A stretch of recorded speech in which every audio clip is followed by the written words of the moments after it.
그럼 트럼프 미국 대통령이 곧 중국 베이징에 도착할 예정입니다. 미국과 중국 양국 정상이 이번 회담에서 이란과 타이완 문제 등을 핵심 의제로 다룰 것으로 예상되는데요. 관련 내용을 강준영 한국외대 국제지역대학원 교수, 백승훈 한국외대 중동연구소 전임연구원과 함께 살펴보겠습니다. 두 분 어서 오십시오. 안녕하십니까? 네, 안녕하세요. 네, 이제 곧 있으면 트럼프 대통령이 이제 도착을 하지 않을까 생각이 드는데요. 일단 9년 만에 중국을 방문하게 되는 겁니다. 네. 일단 이란 전쟁으로 한 차례 미뤄진 거잖아요. 이번에는 실무형 국빈 방문이다 이런 이야기가 나오더라고요. 네, 그럴 수밖에 없는 게요. 원래는 3월 31일부터 4월 2일까지 기간이 좀 길었었는데 그러다가 이제 연기가 되고 5월 14, 15, 1박 2일 하다가 사실 지금 다시 2박 3일로 늘었거든요. 네. 왜 우리가 이제 실무 방문이라는 표현을 쓰냐 하면 우리나라에도 왔습니다마는 이 지금 전체적인 정상회담의 그림을 그리는 게 미국에서는 베센트 재무장관이고요. 중국에서는 시진핑의 복심으로 불리는 경제에 있어서 허리펑 국무원 부총리거든요. 네. 그러니까 최대한 의제를 경제 의제로 좀 줄이는 모습. 그러니까 지금 말씀하신 관세라든가 무역, 그다음에 또 무슨 무역위원회, 투자위원회, 공급망 이런 쪽으로 양국의 어떤 흐름을 잡아가는 것 같아요. 그러니까 전체적으로 보면 이게 우리가 뭐 이란 전쟁이나 이런 데 대해서 사실 둘이 합의해서 끝나고 이러는 상황은 아니잖아요. 또 제3의 세력인 분명히 당사자인 이란이 있기 때문에 네. 둘이 결정한다고 되는 건 아니거든요. 그런 의미에서 양자 간에 할 수 있는 것들을 좀 극대화해보자. 이제 그렇게 그림을 처음부터 그린 게 아닌가. 그런 면에서 이제 실무 방문이라는 게 나오는 거고 지금 뭐 많이 나오고 있습니다만은 미국 같은 데는 실질적으로 쇠고기나 대두나 보잉사 같은 이런 실물 쪽에서의 어떤 흐름 이런 걸 갖고 가고 싶어 하고 예. 이제 중국 같은 경우는 미국으로부터 계속 압박을 받고 있는 뭐 반도체라든가 과학기술 이런 거에 대한 어떤 제도적인 장치를 마련해서 풀고 싶은 거거든요. 그러니까 사실은 레벨이 좀 안 맞죠. 하나는 현실적으로 사가는 거고 하나는 제도적으로 푸는 거니까 그런 의미에서 그런 어떤 의견을 조율하는 이런 형태의 성격이 더 강하지 않느냐 이렇게 봐서 지금 앵커께서 말씀하신 대로 실무형 이라는 말이 나오는 것 같습니다. 일단 트럼프 대통령이 뭐 9년 전에 이제 방문을 했을 때와는 조금 다른 점 중에 하나가 멜라니아 여사 없이 이제 간다라는 점인 건데 뭐 일단은 이 중국 국빈 방문 일정 소화하는 것도 이제 위와 좀 같은 맥락으로 좀 이해할 수 있겠죠. 네, 저도 그렇게 보고 있습니다. 지금 강 교수님께서 잘 말씀 주셨지만 이게 원래 안보적인 얘기도 같이 얘기가 들어가야 되는 거거든요. 지금 어쨌든 기술 통제라든지 관세라든지 이게 모든 것이 그냥 경제적인 걸로 벌어진 게 아니라 미중 패권 경쟁, 그러니까 전략 경합에서 벌어진 문제이지 않습니까? 근데 이제 그런 것들은 조금 내려놓고 그냥 실제로 얘기를 할 수 있는 경제적 의제들로 얘기를 하자 이렇게 좀 그래서 좋게 포장을 하면 실무형이지만 전체적으로 보면 큰 그림은 지금 그러지 않겠다라는 얘기죠. 왜냐하면 지금 9년 만에 처음 만난 거 아닙니까? 그리고 11월에 또 한번 중국과 미국의 정상회담이 또 미국에서 또 열리고 그 전에 에이펙도 있고 G20 정상회담도 있어서 만날 시간이 많으니 지금 이번에는 좀 숨고르게 하면서 가겠다 이런 얘기를 하는 것 같습니다. 그리고 이란 의제를 지금 꺼내는 순간 미국이 중국에게 좀 아쉬운 소리를 해야 되는 거거든요. 그러면 이제 그렇게 되면 중국 입장에서 이야기할 뭐 기술 통제라든지 지금 말씀하신 제도를 좀 만들자라고 하는 거에 있어서 미국도 어느 정도 그거에 호응하는 얘기를 해줘야 되기 때문에 그래서 트럼프 대통령이 우리는 이란 문제 관련해서 우리가 다 해결할 수 있다. 그래서 뭐 특별히 부탁할 거 없다 하고 해서 그냥 그렇지만 의제 중 하나로는 다루겠다. 그런 식으로 조금 또 이것도 톤 다운하는 그래서 조금 내리는 그런 모습들이 지금 보여주고 있다. 그렇게 보시면 될 것 같습니다. 네, 실제로 이후에 이제 양국 정상이 만나서 어떤 이야기를 나눌지도 궁금해지는데 일단 트럼프 대통령이 베이징으로 출발하기 전에 취재진에게 밝힌 내용이 있습니다. 이 녹취부터 먼저 들어보겠습니다.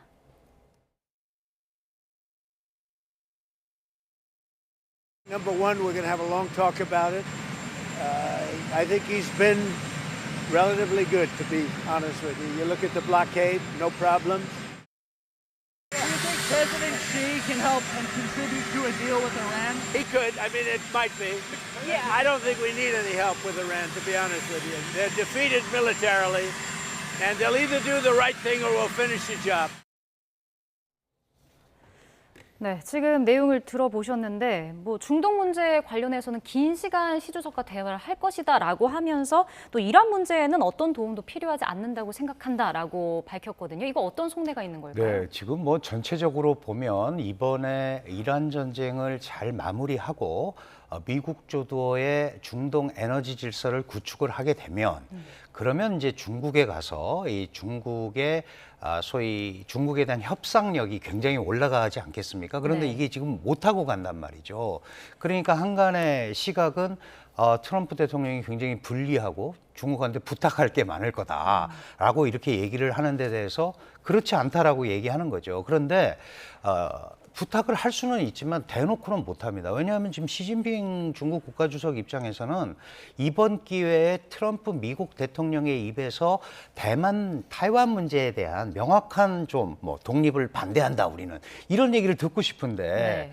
그거를 예를 들어서 아쉬운 소리를 하면 그거에 대한 대답을 해줘야 되잖아요. 그러니까 미국도 전략적으로 지금 그렇게 할 상황이 절대 아닌 겁니다.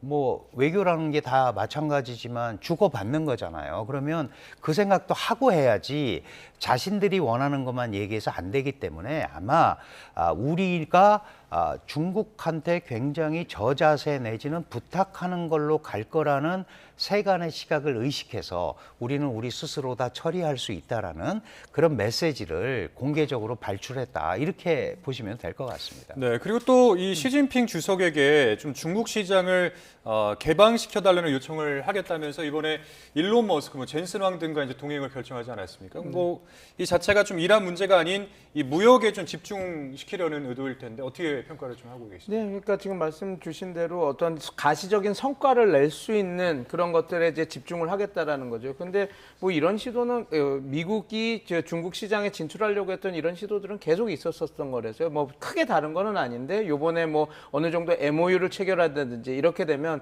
그래도 우리 미국 기업의 그 이익을 위해서 우리가 이렇게 갔다라고 하는 것들을 보여줄 수 있으니까요. 근데 지금 강 교수님께서 너무 잘 말씀해 주셨지만 미국은 어떤 경제적 성과를 원하는데 이 중국 입장에서는 이게 그렇게 크게 자기네들이 원하는 카드는 아니거든요. 그래서 뭐 MOU 체결 그런 것들은 어느 정도 이루어질 수는 있겠지만 이게 그 큰 미국이 원하는 가시적인 성과들을 중국이 다 이렇게 선물 보따리를 줄지는 저는 조금 회의적으로 보고 있습니다. 그리고 말씀드린 대로 지금 이제 APEC이든 G20 정상회담이든 또 한 번 11월 달에는 미중 정상회담이 있기 때문에 그냥 뭐 천천히 중국 입장에서도 잠깐 속도 조절을 하면서 바라볼 거다. 그래서 지금 그 트럼프 대통령은 어찌됐건 다른 안보적이나 제도적인 것들을 중국한테 줄 그 의향이 없고 그럴 상황도 아니니 이제 어느 정도 성과를 낼 수 있는 기업들을 데리고 가서 어떤 가시적인 성과물들을 내려고 하는 모습들이 여기서도 보여지고 있다. 그렇게 보시면 될 것 같습니다.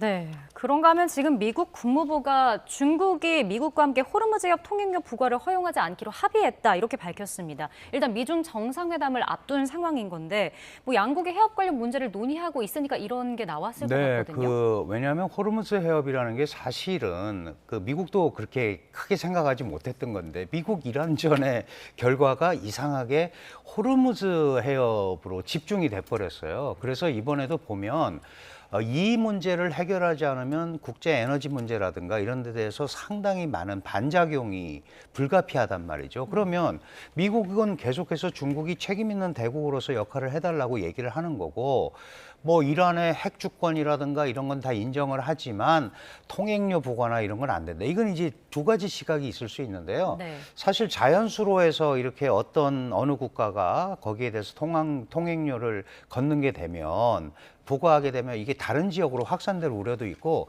사실 중국도 그 아라비아 반도에서 약 38%의 원유를 수입을 하고 있는데 이게 어떻게 오냐 하면 지금 우리가 잘 아는 호르무즈 해협 이쪽에 반달만 그 소위 홍해 쪽에 여기를 거쳐서 쭉 오다가 말레카 해협을 넘어가야 돼요. 그리고 남중국해로 들어오는 거거든요. 말레카 해협은 아시다시피 미국이 통제하고 있습니다. 그러면 이게 결국은 다 자신들의 원유 수입 루트와도 관계가 되는 겁니다. 그러니까 이거는 국제주의 원칙에 의해서 동의를 하는 거예요. 다만 이게 미국의 공격으로 시작이 됐고 그렇기 때문에 자신들은 이란의 말도 일리가 있고 그러니까 이란이 원하는 공격 중지를 해야 그다음 협상에 들어갈 거니 아니냐라는 그런 거에 대한 어떤 의사 표현 이런 건 할 수는 있지만 일방적으로 어느 편을 들어서 미국을 자극하거나 그러긴 굉장히 어려운 거죠.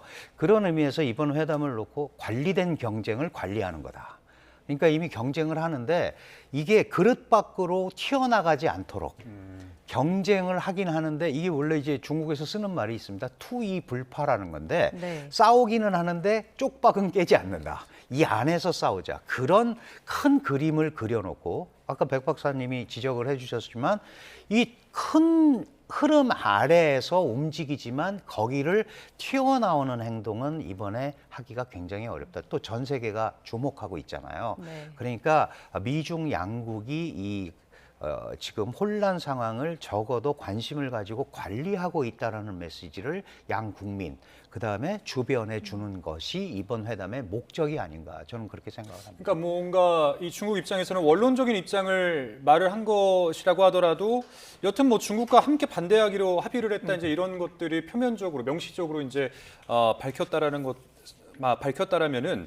이란은 사실 뭐 새로운 호르무즈 해협 통행 규칙도 적용하겠다 이제 이렇게 밝혔는데 이 계획 자체가 조금 어려워지는 건 아닌가요? 제가 몇 차례 나와서 누누이 말씀드렸지만 그 지금 협상력을 높이기 위해서 우리가 제도화하겠다 그리고 위안화를 받겠다 이렇게 얘기했지만 중국도 이걸 별로 탐탁치 않게 생각할 거라고 말씀을 드렸던 게 뭐냐면 그때도 뭘 말씀드렸냐면 지금 강주영 교수님 말씀 주셨지만 38%의 석유를 그 호르무즈 해협을 통해서 수입을 합니다. 그러니까 그게 보통 하루에 410만 배럴에서 420만 배럴이거든요.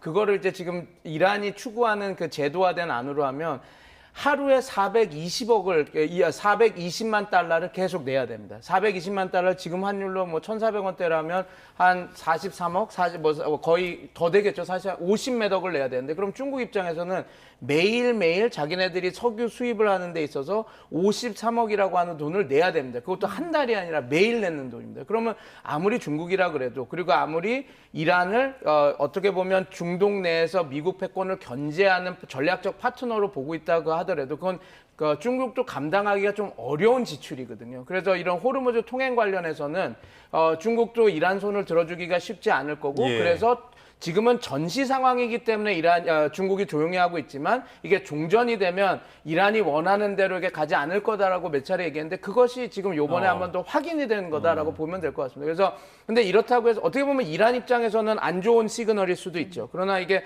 전혀 그렇게 중국이 이란을 버렸다 이렇게 볼 수는 없고요. 왜냐하면 왕이 그 외교부장과 아락시 외교부 장관이 만나서 확실히 얘기는 했거든요. 우리가 그 핵 주권을 인정하겠다. 그러니까 그 말은 농축 우라늄 프로그램을 우리는 인정하겠다라는 얘기거든요. 이게 그럼 어떻게 보면 미국 입장에서는 계속 요구했던 거와 정면으로 상충하는 부분이기 때문에 이제 그 시그널을 이란한테도 던지는 거죠. 우리가 핵 관련해서는 너와 함께 가겠지만 호르무즈 통행권에 대해서는 이거는 우리가 갈 수 없다라는 걸 보여주면서 이렇게 딱 하는 거라서 뭐 이거는 근데 요번에 이야기가 됐지만 어느 정도 다 예측했던 수준이라서 뭐 요번 정상회담에서 그래도 워낙 그래도 미국과 중국이 그래도 같이 가는 것들이 있다. 그래서 말씀하신 대로 우리가 이 틀 안에서 움직인다라는 걸 보여주는 효과로서 먼저 이렇게 선언을 한 거다. 그렇게 예. 보시면 될 것 같습니다. 네, 근데 이제 이라크나 파키스탄이 이란이랑 협정을 맺고 이 해협 통행을 허가받았다 이런 보도도 나오거든요.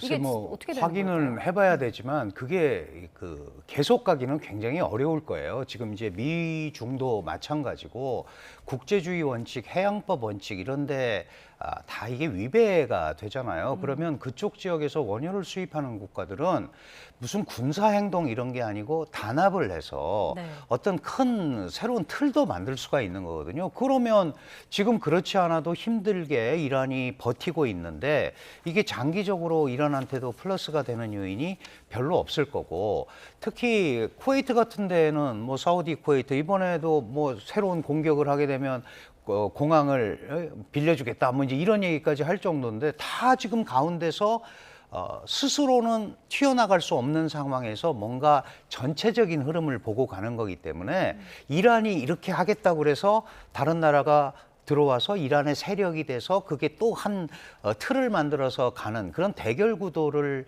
하는 거는 모든 국가들이 굉장히 지금 불편한 상황이거든요. 그래서 그런 것들은 장기적으로 뭐 일시적으로 잠깐 그럴 수는 있겠지만 아마 상당한 국제사회의 그 비판과 견제 여기에 봉착하지 않을까 이렇게 생각이 됩니다. 우리 저기 연구원님도 같은 생각이십니까? 앞서 말씀하신 대로 뭐 현재가 전시 상황이니까 지금 이런 사례들이 좀 속출하고 있다 이렇게 보시는 거죠? 왜냐하면 지금 이라크는 시아파가 지금 집권을 하고 있고 이란과 관계가 되게 가까운 예. 곳입니다. 그리고 거기서 활동하는 그 민병대도 많고요. 그래서 이번에 그 나무를 공격했던 거 이제 항적 기록을 다 봐야 됐지만 카타이브 히즈볼라라고 하는 민병대가 쐈을 가능성도 있거든요. 물론 이제 이란의 사주를 받았겠지만요. 뭐 이거는 그냥 추정입니다. 예. 근데 그렇기 때문에 그 이라크가 요번에 그 지금 제도 안에 들어온다라고 하는 것은 상황이 변하면 언제든지 변할 수 있는 부분이고 지금 파키스탄도 하겠다라고 얘기를 하고 있는데 파키스탄은 파키스탄, 중국 파키스탄 경제 회랑이 있기 때문에 중국의 영향력이 엄청나게 강한 나라입니다. 그리고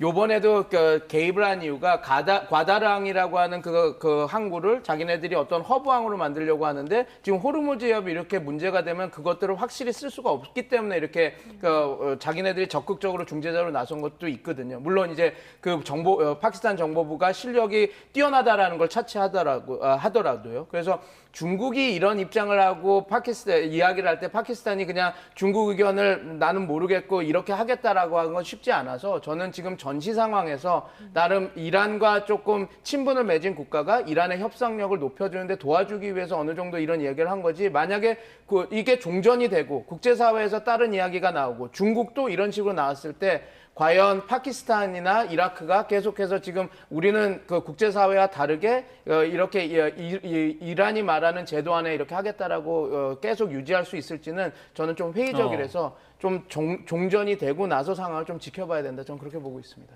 네. 호르무즈 해협 정상화를 위해서 뭐 우리 정부도 좀 안정 통항을 좀 유의하고 있지 않을까 생각이 들고 지금 보면은 이런 국제적인 공조 움직임도 좀 있는 것 같거든요. 네. 이와 관련해서는 다국적 대응 체제가 뭐 가동이 될까요? 제가 이제 뭐 이 미국 이란전이 계속 시간을 끌고 트럼프 대통령의 의중대로 잘 안 가고 있는 이런 상황이 나오면서 많은 국가들과 전문가들이 이제 국제사회가 좀 나서야 되지 않느냐. 그러니까 미국을 주도로 하는 이런 메커니즘보다는 현재 소위 중동 지역에서 에너지를 수급하는 국가들이 좀 뭔가 모습을 보여야 되지 않느냐. 이제 이런 얘기를 우리가 생각을 해볼 수가 있거든요. 이게 꼭 군사협력이나 이런 데로 가지 않더라도 동일한 목소리는 국제사회가 좀 낼 수가 있는 이 소위 에너지를 중동에 의존하고 있는 많은 국가들로서는 그럴 필요가 충분히 있는 거거든요. 그러니까 이게 빨리 종전이 안 되거나 또는 휴전이나 이런 것들이 안 되고 계속 가게 되면 국제사회가 조금 움직일 수밖에 없는 그런 구도가 되는데 지금 문제는 미국은 미국과 같이 미국을 도와서 가자라는 거란 말이에요. 그런데 아시다시피 그거는 미국 일이고 우리는 우리의 일이 있으니까 좀 다른 형태로 가야 되는 거 아니냐라고 생각하는 국제사회도 있습니다. 그게 지금 우리 위 실장께서도 말씀하신 새로운 형태, 뭐 예를 들면 뭐 영국과 프랑스 뭐 이런 데는 우리가 좀 적극적으로 가고 뭐 이제 이런 형태로 일종의 상당한 물밑 작업 내지는 상호 간의 이런 의견 교환 이런 걸 통해서 이 상태로 어정쩡하게 장기화되거나 이러면 이 수급을 에너지 수급을 해야 되는 국가들은 자구책으로서 뭔가를 마련을 할 수도 있다. 근데 미국이 여기서 주의해야 될 게 이게 자칫 잘못돼서 뭐 중국이 주도한다거나 이렇게 갈 수도 있어요. 그러니까 그런 부분에 대해서 뭐 물론 중국이 주도한다고 따라가거나 그런 건 아니지만 지금 이 힘의 공백을 다른 방법으로 메꾸려는 사항들이 많이 나올 텐데 국제 공조 시스템이 그래도 제일 한국이 참여하거나 이렇게 움직이는데 좋은 게 아닌가 이렇게 조심스럽게 전망을 해볼 수 있죠. 네, 방금 전에 우리 강 기자의 어떤 리포트 지금 저 전화 연결 듣고 오셨는데 사실 이제 외교부 대변인의 이 나무 대규모 조사 결과 발표 때 우리 연구원님과 이제 제가 같이 방송에서 연결돼서 방송을 했었는데 1분 간격으로 두 기의 미상의 발사체가 타격을 했다. 이제 여기까지는 했었지만은 지금 이제 위성락 청와대 국가안보실장은 드론으로 단정할 수는 없다. 이제 이런 입장이고 또 미사일 등 여러 가능성도 있고 또 뭐 정확한 기종이라든지 공격 주체는 뭐 아직까지는 특정할 수 없다. 이제 이런 입장입니다. 어떻게 들으셨습니까? 일단. 원래 처음 이야기 나왔을 때 뭐 저희가 보도로 기억한 건 엔진 잔여물이 있다라고 얘기를 했기 때문에 엔진이 있다라고 하는 것은 그거는 차이디 드론, 그러니까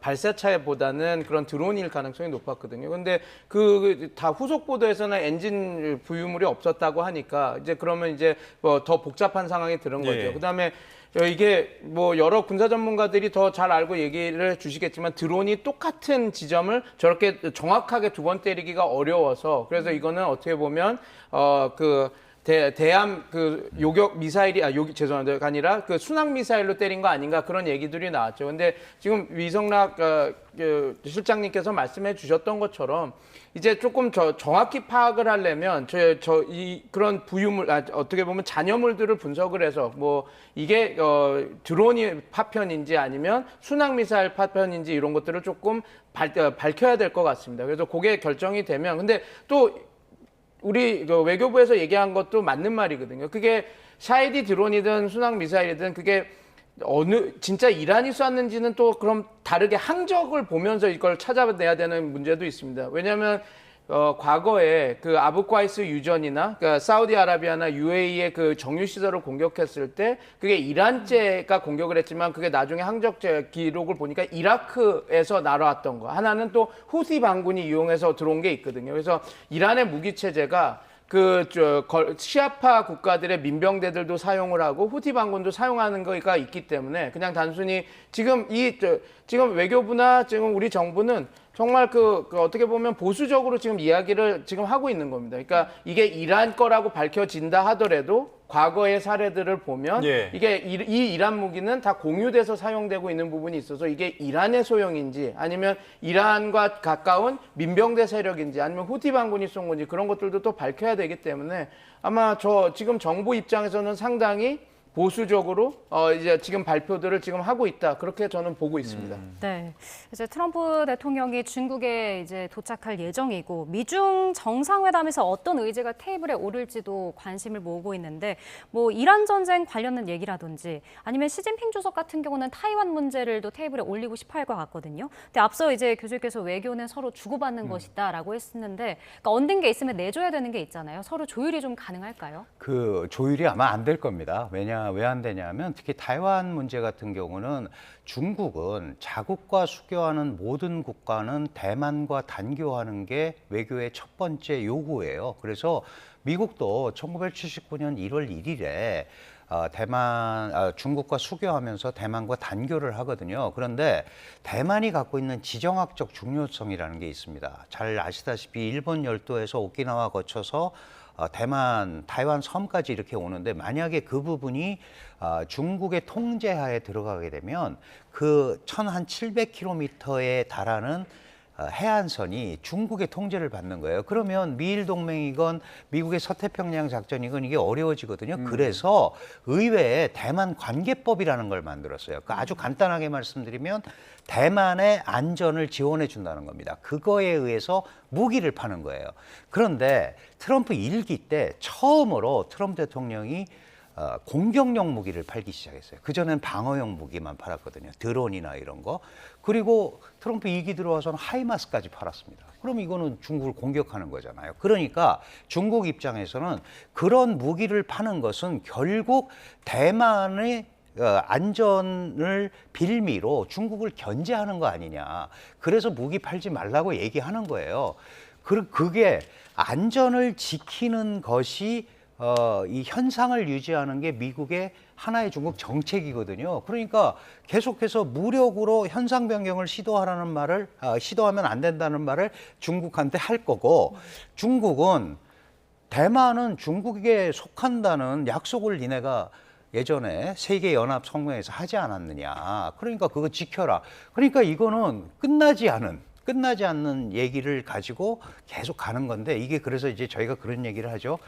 그 장기 뭐 바둑에 팩감 있듯이 서로 할 얘기 없으면 자꾸 그거 꺼내서 돌린단 말이죠. 근데 이게 이제 약소국의 비애이기도 하고 그런데 문제의 핵심은 어디에 있냐면 이 부분이 상호 간의 카드로 계속 쓰인다는 거예요. 제가 계속 그 말씀을 강조하는데 카드는 꺼내는 순간 카드가 안 되거든요. 네. 그거 갖고 있었네. 그러면 안 되잖아요. 그러니까 이 카드를 계속해서 상호 딜을 하고 뭔가 얻기 위해서 그런 움직임으로 계속 앞으로도 쓸 거다. 이렇게 이해를 하시면 될 것 같습니다. 네, 알겠습니다. 오늘 두 분 말씀 여기까지 듣겠습니다. 지금까지 강준영 한국외대 국제지역외교센터장, 백승훈 한국외대 중동연구소 전임연구원과 함께했습니다. 오늘 말씀 고맙습니다. 고맙습니다.